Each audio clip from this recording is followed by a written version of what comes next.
مشرفہ سرورا شاہ مصطفیٰ کو بھیجنے کی اور جب نبی صلی اللہ علیہ وسلم نے اعلان نبوت فرمایا، ہر طرف سے حملے ہونے لگے، ظالم ستانے لگے، شر کے طوفان اٹھنے لگے، طرح طرح کے خطرات کے بادل منڈلانے لگے، تو ابو طالب حضرت کا سینہ سپر رہے، میں جب تک ہوں تمہارا کوئی بگاڑ نہیں سکتا میرے بھتیجے کو پارا کہا کہ ابو طالب جو کہو کہ ہم مان لیں گے، جو کہو کہ ہم مان لیں گے، ہم اپنے بیٹوں کو تمہیں نہیں دیتے ہیں، تم اپنے بھتیجے کو ہمارے حوالے کرو۔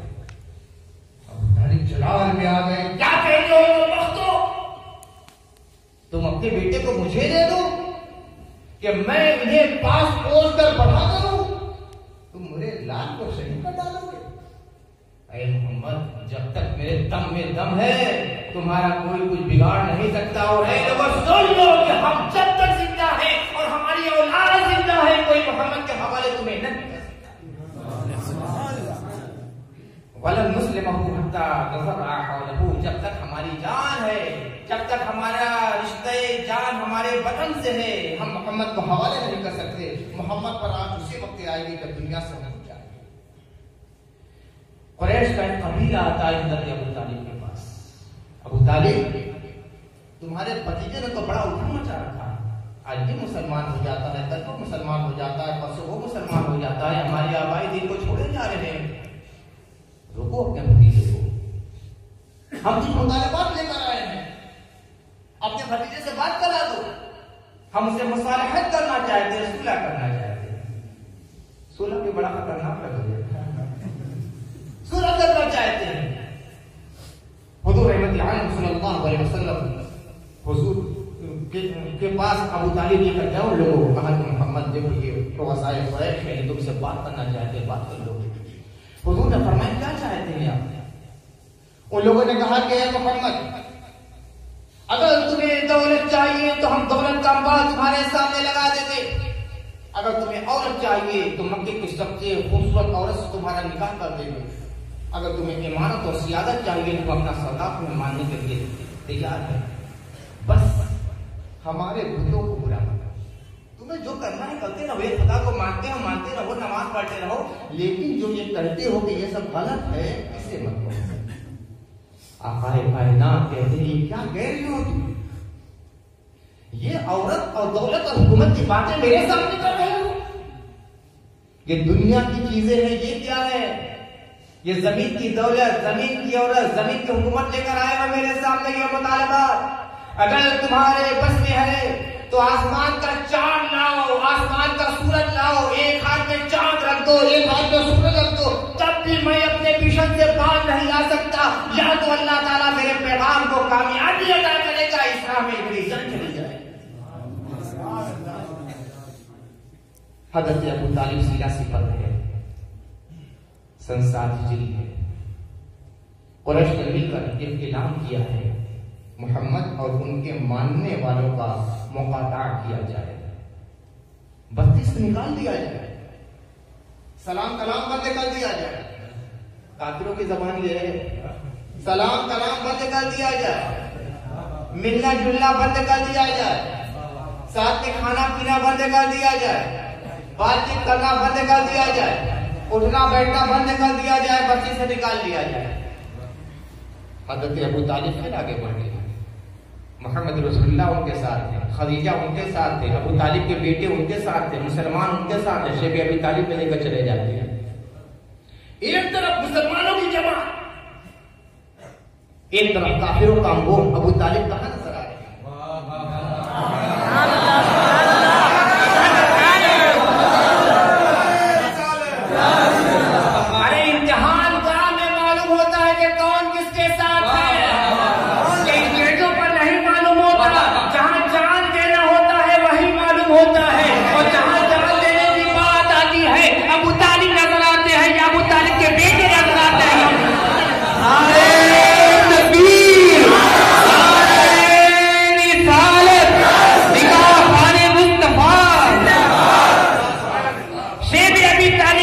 ابو طالب نظر آ رہے ہیں، شب حجت میں مصطفیٰ کے بستر پر علی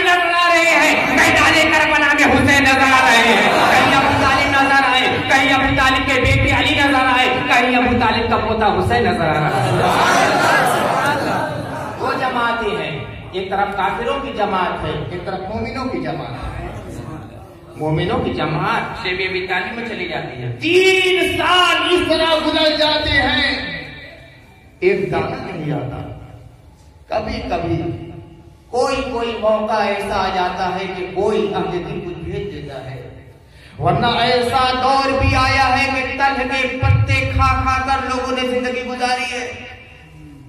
ایک دن تھوڑا سا کسی جانور کا چمڑا مل گیا تو صحابی نے لیا، اسے دھویا ہے اور آگ پہ بھون کر اسے کھایا ہے. 1-2 دن کی بات نہیں، ہفتہ 10 کی بات نہیں، مہینہ 2 مہینہ کی بات نہیں، 1-2 چلہ کی بات نہیں ہے. 7 سال 3 سال تک اس طرح مشہور رہے ہیں، لیکن ابو طالب نے مصطفیٰ کا ساتھ نہیں چھوڑا، قدم قدم پہ ساتھ کیے رہے مصطفیٰ کا. لیکن اتنا صدمہ تھا، اپنے لیے نہیں، اپنے بیٹوں کے لیے نہیں، مصطفیٰ کے لیے. دعوت و تبلیغ کا کام رکا ہوا ہے.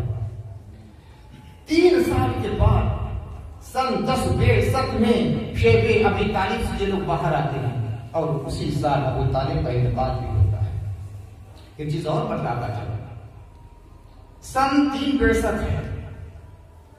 اللہ کے نبی صلی اللہ علیہ وسلم پر جب قرآن کی آیتوں کا نزول شروع ہوا تو اللہ کے نبی صلی اللہ علیہ وسلم نے خفیہ طور سے لوگوں کو اسلام کی تبلیغ شروع کی.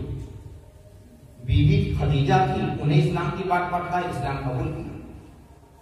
بھتیجا اور زیر کفالت رہنے والے، آغوش تربیت میں پرورش پانے والے ابو علی بن ابی طالب تھے، ان کے سامنے اسلام پیش کیا، انہوں نے قبول کیا. غلام زید کے حارثہ تھے، متبنہ تھے، ان کے سامنے اسلام پیش کیا، انہوں نے قبول کیا. بچپن کے ساتھی ابو بکر صدیق تھے، ان کے سامنے اسلام پیش کیا، انہوں نے قبول کیا. اس طرح سلسلہ شروع ہو رہا ہے، 1 سے 2، 2 سے 4، 4 سے 8، 8 سے 10 بڑھتا رہا. مگر علن اعلان ابھی اسلام کی تبلیغ کا کام نہیں ہو رہا تھا. آیت نازل ہوتی ہے، وَأَنذِرْ عَشِيرَتَكَ الْأَقْرَبِينَ، جو تمہارے قریبی رشتہ دار ہیں نا، انہیں بھی آگاہ کرو اسلام کی دعوت. سب سے پہلا اجتماع، سب سے پہلا جلسہ جس کے گھر ہوا ہے، جانتے ہیں وہ کون گھر ہے؟ ابو طالب کا گھر ہے. مصطفیٰ بھیجتے ہیں علی کو، جاؤ فلاں کو دعوت دے دو، فلاں کو دعوت دے دو، فلاں کو دعوت دے دو، فلاں کو دعوت دے دو، اپنے گھر بلانا اور علی کھانے پینے کا انتظام کر دو. اسلام کی دعوت کا طریقہ یہ ہے. کس کو بلایا جا رہا ہے؟ کافروں کو بلایا گیا تھا. رسول نے ابو طالب کے بیٹے علی کو بھیجا کہ جاؤ فلاں فلاں کو دعوت دے دو، کھانے کا انتظام تمہیں سناؤ. بتا دو کیا پکایا گیا تھا؟ اونٹ کا گوڑ پکایا گیا تھا، اونٹ کا پایا. رسول نے کافروں کو بلایا ہے، اپنے گھر بلایا ہے، کھلایا ہے. کھلانے کے بعد تب اسلام کی دعوت کی ہے. بلانے کے لیے کس کو بھیجا؟ ابو طالب کے بیٹے کو. اور یہ اجتماع کس سے گھر ہوا؟ ابو طالب کے گھر میں ہوا. اگر ابو طالب اس تاریخ کے خلاف ہو تو اے محمد، میرے لات و عزا کے خلاف بات چلا رہے ہو، میرے گھر میں خبردار کوئی آنے نہ پائے، میرے گھر میں بات نہیں ہوگی. نہیں، میٹنگ جو ہو رہی ہے انہیں کے گھر میں ہو رہی ہے. بلانے کے لیے ابو طالب کے بیٹے علی جا رہے ہیں، انتظام وہ کر رہے ہیں. یہ اسلام کا دعوت اور تبلیغ کا طریقہ ہے. بلاؤ، دشمنوں کو بلاؤ، کافروں کو بلاؤ، مخالفوں کو بلاؤ، شر پسندوں کو بلاؤ، گالی دینے والوں کو بلاؤ، کھلاؤ، کھاؤ، اپنے وہاں بیٹھاؤ، بات کرو، اسلام پیش کرو. اسلام اس طرح پھیلا ہے. بھگاؤ بھگاؤ ہماروں کاٹے سے اسلام نہیں پھیلا ہے. اگر خواجہ غریب نواز اس تاریخ کو لے کر ہندوستان میں آتے، اس کو بھگا دو، اس کو کاٹ دو، تو خدا کی قسم ایک مسلمان نہیں ہوتا. اگر خواجہ غریب نواز آئے، محبت کا اسلام پھیلاتے رہے، وہ یہ کہتے رہے میرا مسلک محبت ہے، محبت میرا مذہب کھائی چاہتے ہیں، جو اپنا ہے اس کا بھی خیر چاہتے ہیں، جو پرایا ہے اس کا بھی خیر چاہتے ہیں، جو دوست ہے اس کی بھی بھلائی چاہتے ہیں، جو دشمن ہے اس کی بھی بھلائی چاہتے ہیں. آؤ سب آؤ، مندر کے پجاری ہو میری بارگاہ میں آؤ، خدا کو نہیں ماننے والے ہو میری بارگاہ میں آؤ، بتوں کے سامنے سر جھکانے والے ہو خدا میری بارگاہ میں آؤ، دوسروں کے جے جے کار کرنے والے ہو میری بارگاہ میں آؤ، کلمے کے دشمن ہو میری بارگاہ میں آؤ۔ خواجہ غریب نواز ہم کو بلاتے رہے، اپنے سے قریب کرتے رہے، پہلے بدنی مکانی اعتبار سے قریب ہوئے، اور جب قریب ہوئے خواجہ کی باتیں سنی، خواجہ کے ہدایات سنی، خواجہ کے خطبات سنے، خواجہ کی گفتار سنی، تو پھر یہ ہو گیا کہ پہلے قریب بدن کے اعتبار سے ہو گئے، پھر دل سے دل قریب ہو گیا، زبان سے زبان قریب ہو گئی، عقیدے سے عقیدہ قریب ہو گیا۔ آئے تھے تو کسی اور کی جے جے کار کر رہے تھے، گئے ہیں تو کہہ رہے ہیں اشہد ان لا الہ الا اللہ واشہد ان محمد عبدہ ورسولہ۔ یہ طریقہ خواجہ غریب نواز نے کہاں سے سیکھا؟ محبوب الہی نے کہاں سے سیکھا؟ قطب الدین بختیار کاکی نے کہاں سے سیکھا؟ بابا فرید نے کہاں سے سیکھا؟ نصر الدین چراغ دلی نے کہاں سے سیکھا؟ مکتوب اشرف کشمیری نے کہاں سے سیکھا؟ مکتوب بہاری نے کہاں سے سیکھا؟ مکتوب بنارس نے کہاں سے سیکھا؟ جنید بغدادی نے کہاں سے سیکھا؟ غوثی آدم نے کہاں سے سیکھا؟ سیکھا ہے کہاں؟ اس میٹنگ سے سیکھا ہے جو ابو طالب کے گھر میں رکھی ہے۔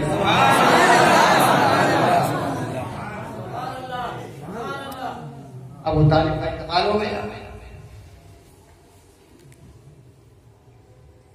وقت بہت